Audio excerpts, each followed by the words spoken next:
Hey everyone, so I wanted to talk today about sex magic. And I know I've made a lot of videos in the past where I've talked about pornography and how that is programming people and, you know, lowering people's vibes. Not necessarily that pornography itself does that, but generally speaking, the porn industry can do that. It's a tool. It can be used however it's being used. But my point is that the media generally uses these tools in certain ways. I'm not talking about that today, but I want to talk about the reason why I was talking about that in the past and why it's kind of a big deal, besides for the energy beings and entities that attach to you and can feed off of your energy. There's other big reasons why, and specifically, sex magic is a big reason. So, if you know what sex magic is, well, either way, I'm just gonna explain really fast what it is. Basically, if you read Aliester Crowley's work, he talks a lot about rituals, and the some of the rituals he does involves orgasms as part of the way to cast the spell, which is basically sending the energy out to the universe and building up the energy to manifest the desired outcome of the ritual. And so, one of the ways of doing this is through using the sexual energy, which is said to be one of the most potent energies because there's so much charge behind it. If you just look at human behavior, there's so much charge behind sexual gratification and getting sex. There's so much energy behind just what people do day to day that is sexual, and that just shows how significant sexual energy is to our reality. So, Aleister Crowley will, in some cases, have the practitioner of a ritual do self masturbation in order to generate energy. Another thing that's common is actually for people to have sex during a ritual. And I know this is not like stuff that people openly do in the public. This is kind of more occult type activities. Sometimes you will actually see this in Wiccan rituals or witchcraft spells, etc. It's also in the Satanic Bible written by Anton Lavey. They talk about masturbation or sex being a tool used during the rituals to manifest whatever it is that you're focusing your mind and your energy on as you're doing these rituals, and releasing that sexual energy to be used as part of the intention to manifest whatever it is that you're focusing your intent on manifesting through that ritual. This is also a part of chaos magic, which was a big influence on Aleister Crowley. And if you don't know who Aleister Crowley is, really quick, he's very controversial. He was a big spiritual leader to many people.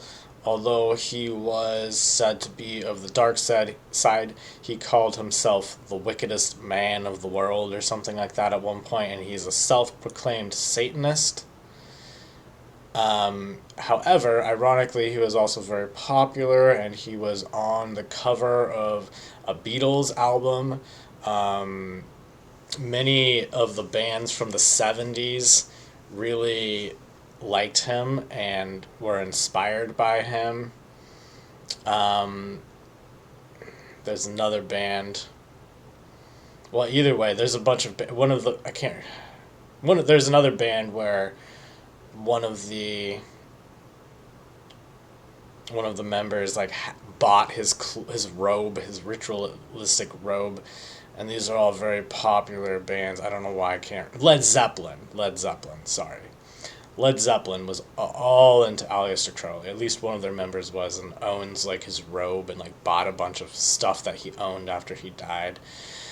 So the 60s, 70s was heavily influenced by him. Anyways, he also promoted a lot of this type of sexual magic, or sex magic as he called it. And chaos magic was something that he kind of drew upon, or kind of where he got some of his ideas about how to do these magic rituals. And there's many different ways to do it, but a lot of the rituals involve taking a piece of paper and writing like the first letter of each word, like I want this to happen, and it would be like IWTH, and you would write it as like one thing, and you would stare at it and kind of ingrain it in your mind and do sort of different rituals and kind of whatever you want. It's kind of like open to your whatever works for you, but usually there would be involved some sort of like orgasm or like cutting yourself or some sort of thing that releases a lot of energy. And some really dark occultists, this is where the idea that like, you know, there's evil witches that want to steal your children, etc. That's kind of like a thing that's not necessarily true, that's been perpetuated by Christianity to demonize these other traditions. However, there is actually some truth to it at the very same time, because ritual sacrifice is a thing. And so even the Aztec did this, where they would sacrifice many people to their gods, and this is another way of releasing energy. So anyways, there's many different ways of releasing energy. Sex magic is one of them. So the reason why I think this is a big deal is because people in our culture just think of sex as just a meaningless act nowadays, where it's just like something you do to relieve yourself. And that is true. You are relieving yourself of energy. You're getting energy moving that may have been stagnant. And so that is a release, that is a relief for a reason. It's because of this energy being released. You are losing your energy by doing this. That's why you feel tired afterwards, especially for men, but I think women actually experience that as well sometimes. And that's because you're using your energy up.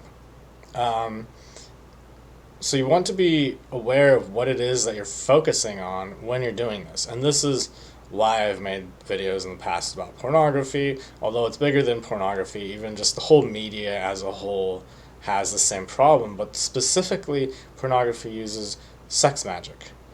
And it's not necessarily intentional, although I think it can be in some cases. But if you're watching pornography and you're getting off to a scene, that energy that you're releasing has an effect. It manifests in your life. So if you're watching a scene that's abusive, or a scene where some woman is just doing something because she's desperate for money and the guy's taking advantage of her, and it's actually even true beyond just the scene that they're playing out in the film, but like literally the actor who is in this is actually pretending to enjoy it even though she's not, and she's faking her orgasms and like pretending that she's happy about everything that's going on even though she's being traumatized, because if she doesn't pretend that she likes it, she won't keep her job, because they'll say that it looks like she's being raped, because these are real things that happen in pornography. And so when you're getting off to this, that's what your energy is manifesting as in a sex magic ritual. And you may not be doing a ritual necessarily, but in some sense you're always doing a ritual, whether you know it or not. So that's the negative. The positive is that it's not all like that. Some of it is like that, yes. And unfortunately, the porn industry seems to thrive upon negativity in that sense. However, their porn is not inherently bad. As I've said in my other videos discussing this subject, and you can actually manifest love, you can manifest what you want into your life using porn as well. It's just that, generally speaking, that's not where the porn industry goes. So you want to be aware of what it is that you're manifesting into your life when you're watching this stuff, or if you're watching this stuff. The other thing is just sex in general. Sometimes if you're just, you know, having sex for no, there's no passion behind it, you're kind of manifesting that. And so it's good to, always think about where you're coming from when you're doing something like that, because that's going to manifest. And I'm sure that you probably notice throughout the rest of your day that sometimes it just doesn't, you don't feel right afterwards, or you're just like, like whatever, like that was a waste of energy. Or maybe the complete opposite, and it's great. And so that's just another way that this energy can manifest on an internal level of just the rest of your day, I guess you could say. One more thing I want to talk about here, though, which is the flip side to all of this, because now I may have scared some of you, and maybe that's somewhat necessary, but that's not really where I want to leave you at, because the flip side to this is that when you oppose something too hard or too much, you get stuck in your opposition to it. And so a lot of the times people like to say, oh, well, like the reason why something exists in your reality is because you've manifested it. And it's like, no, not really. It's a whole world out here. Everybody's manifesting together. So just because you see something doesn't mean that you manifested it. That's just some new age BS that some gurus like to tell you. However, the other thing is some people say, well, if you think about only positive things, then you'll manifest positive things. And if you think about negative things, you'll manifest negative things. And it's not really that simple either, because you have to process the negative things in the world. So thinking about them alone isn't going to manifest them. However, where you get stuck is when you try and resist something too hard. Because what happens is, rather than just having a thought and the energy is flowing and the energy just flows through the thought effortlessly and moves on, that's just having a thought about something that's negative.